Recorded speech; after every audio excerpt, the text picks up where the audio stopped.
Hi, and let's look at some of the activities that we've got to explore in our video tutorial 2, AI generated activities for our Moodle course. So first of all, we've got to make sure that the edit mode button is on.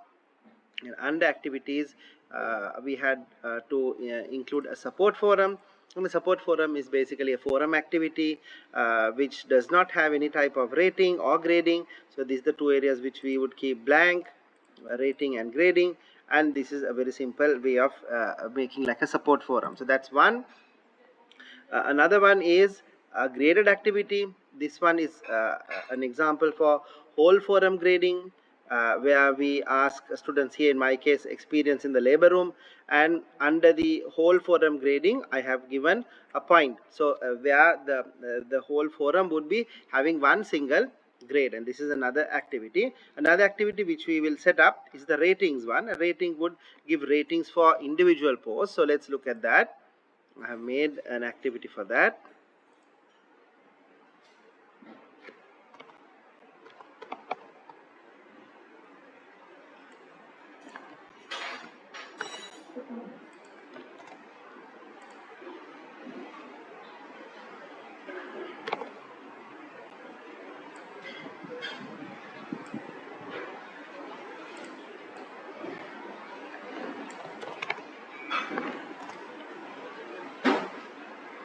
Where we have now, you can see that we are asking students to reply to more than 2 pairs, to have more interactivity, and so therefore we can give them more ratings.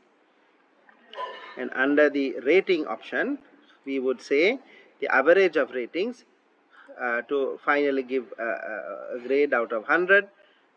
And again, I'm not going to put a grade to pass, and the other areas we have already discussed before in the previous activity, in the previous video tutorial rather. And of course I would like this to be here with all the other forums. The next one is about a quiz activity with a grade. So when we look at quiz activities, this is, I actually did make a mistake last time where I actually put the general quiz activity and the specific quiz question here as well. So that was a mistake which I can correct now. So here I would say this series of questions would give you an insight into different cases and mindfulness techniques. Right, and I think these other areas, things like when would we want the course to be open, and is there any type of different grade that we want, a passing grade, which we could also add here. Very important thing is we could space out the questions. In this particular case, there's only one question, as this is a sample, and then we would save and return to this course, and now the quiz activity is done in a very simple way. Then of course we would want to get a perception of the students sometimes about what's happening. Maybe we want to know about the progress in a course. So for that we have a very good one called choice. And choice, here I have prepared again. So choice actually gives a quick feedback about what's going on in the students' lives in a particular area.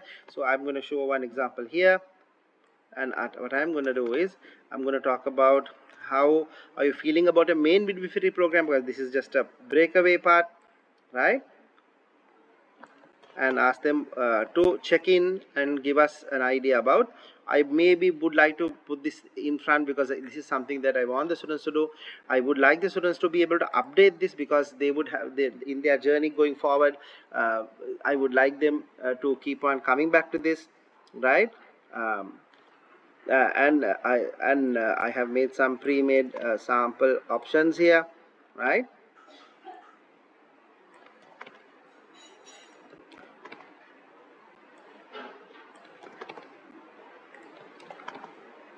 So by making it able to come and answer again, of course it will be interesting for the students, and I can make it of course available immediately because they are already doing the main program, right? And I can also give the option where I give the results to the students, but really I don't want to. But let's say in a case where we find general negativity, then we might need to look at the system audit, of what is of the curriculum we are doing. So sometimes it may not be a great idea to publish to students, but if it's a general poll, we might be able to publish to students. And these are very important things that you have to consider before publishing these activities. So this is the choice section, and I think this is the right place to keep it, right? The sticky note activity, we encountered about, in my particular case, was about for the students to write buzzwords about what they heard the obstetrician using. So this was actually the setting, and we asked them to rate the type of mindfulness that was going on in the obstetric room or the midwifery labor room. And basically, if you look at the task, I think of course this is a sample task. So things like this, doctor would say, "Don't worry, you'll be home soon." The student would label this as a mindful 10, 10 being the maximum, and then of course different things: push harder, breathe, and how did they feel it was connected to mindfulness. Uh, and this is my general view about the activities that was in this task. In addition to that, of course, there are lots of other activities available in these online courses for free. If you go to all, you can see them. Assignments, we have games, we have books, checklists, we can do high interactive work, we're using H5P, we can do the language test with Moodle read aloud, and many things like this. Thank you.